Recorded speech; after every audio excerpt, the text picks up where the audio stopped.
L'asthme est une affection qui concerne les poumons, plus précisément les bronches. Elle se caractérise par une inflammation et une gêne respiratoire que l'on appelle la dyspnée.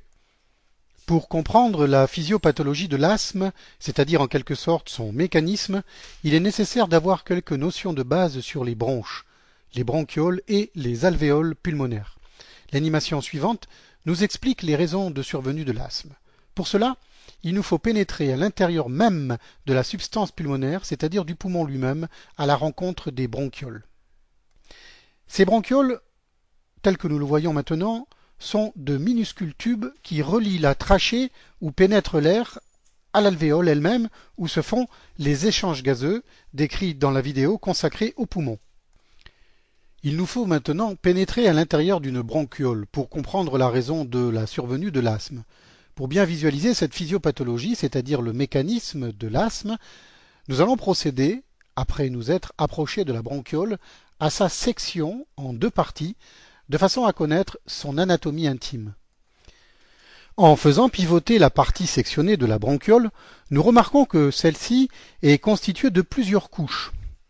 La flèche bleue va nous indiquer successivement tout d'abord la paroi externe de la bronchiole, constituée elle-même de cartilage de nature hyaline, une couche musculaire permettant de fermer et d'ouvrir le calibre de la bronchiole, puis une couche de cellules entrant dans la composition de la sous-muqueuse, contenant également les vaisseaux de la bronchiole, et enfin en gris, nous avons vu une dernière couche de cellules qui constitue la muqueuse tapissant l'intérieur de la bronchiole en vert. Continuons notre voyage à l'intérieur de cette bronchiole de façon à visualiser précisément les cils vibratiles qui tapissent celle-ci et dont le but est de nettoyer, normalement, le mucus, c'est-à-dire en quelque sorte les glaires sécrétées par les poumons, et ceci grâce à des mouvements d'ondulation permettant le nettoyage des corps étrangers qui s'accumulent à l'intérieur des bronchioles.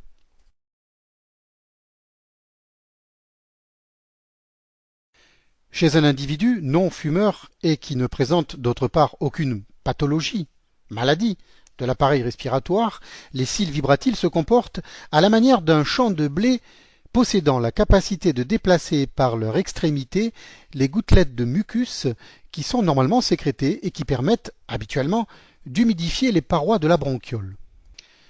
Nous allons voir que chez l'individu asthmatique, le tabagique ou encore présentant une insuffisance respiratoire ou une bronchite chronique, etc., il en va tout autrement.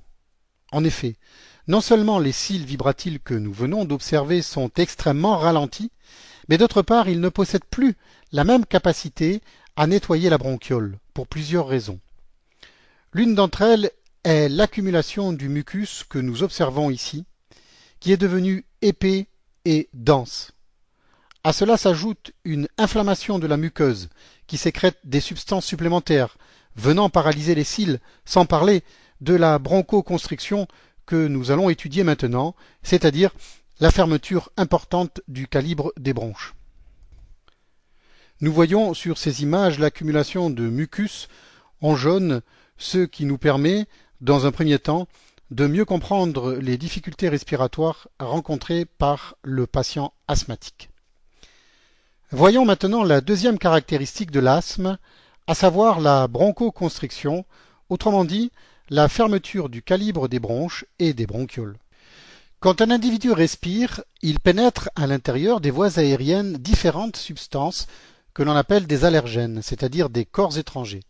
Ce sont des pollens, des graminées, des acariens, des poussières domestiques, des moisissures, de la farine, etc. Surtout chez l'asthmatique, ces substances agressent les cellules qui tapissent l'intérieur des bronches et des bronchioles, finissant par pénétrer à la longue à l'intérieur du sang, où elles entraînent une réaction immunitaire. Ces substances qui sont passées dans la circulation sanguine provoquent certains globules blancs, comme entre autres les mastocytes.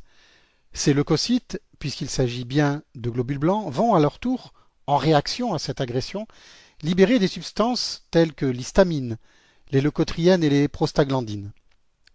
Leur action a pour conséquence d'aboutir à l'apparition de contractions des muscles situés autour des bronches, ce qui entraîne la fermeture du calibre de celle-ci, empêchant de circuler normalement l'air à l'intérieur des poumons au cours de l'asthme. Cette partie de l'animation montre un mastocyte en train de libérer des substances précédemment citées. Elles sont matérialisées ici sous la forme de minuscules billes vertes. Certains facteurs sont également susceptibles d'entraîner l'apparition de crises d'asthme. Il peut s'agir d'affections de l'appareil respiratoire, de l'exercice physique, surtout quand celui-ci a lieu dans le froid, ou encore d'inhalation de polluants comme la fumée de tabac.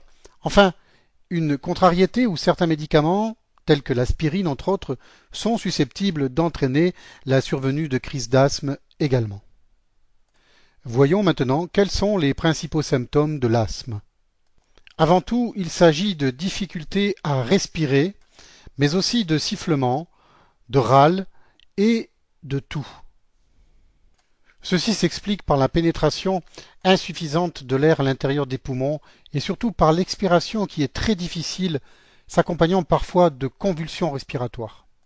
Le patient tente de mobiliser, d'utiliser des muscles qu'il n'a pas l'habitude d'utiliser habituellement. Ce sont les muscles accessoires de l'appareil respiratoire. On constate d'autre part qu'il rejette des crachats de couleur blanc, perlé. Ces crachats ont pour caractéristique d'être collants et visqueux. L'auscultation par le médecin à l'aide du stéthoscope va permettre d'entendre des bruits tels que des sifflements, que l'on appelle des sibilances ou en anglais des wheezing. Le patient va effectuer d'autre part une inversion du rythme respiratoire, c'est-à-dire que son expiration sera plus prolongée, jusqu'à 2 à 3 fois plus que son inspiration, temps durant lequel l'air pénètre à l'intérieur des poumons. Voyons maintenant quelles sont les principales complications susceptibles de survenir au cours de cette maladie. En voici une liste non exhaustive. Dilatation des bronches, emphysème du médiastin et sous-cutané, rupture des alvéoles pulmonaires. L'asthme ne doit pas être confondu, en particulier avec un œdème pulmonaire chez le sujet âgé, une insuffisance cardiaque, la présence d'un corps étranger, une laryngite ou encore une épiglottite. Il ne faut pas non plus le confondre avec une bronchiolite, c'est-à-dire une inflammation des bronchioles, que celle-ci soit de nature virale ou autre, un asthme cardiaque, une aspergillose ou bien un syndrome carcinoïde. Voyons maintenant son traitement. Il comportera essentiellement des corticoïdes, c'est-à-dire de la cortisone, ainsi que des bronchodilatateurs ou bêta-mimétiques. Les antihistaminiques, l'acide chromoglycique et le montelukast sont aussi utilisés.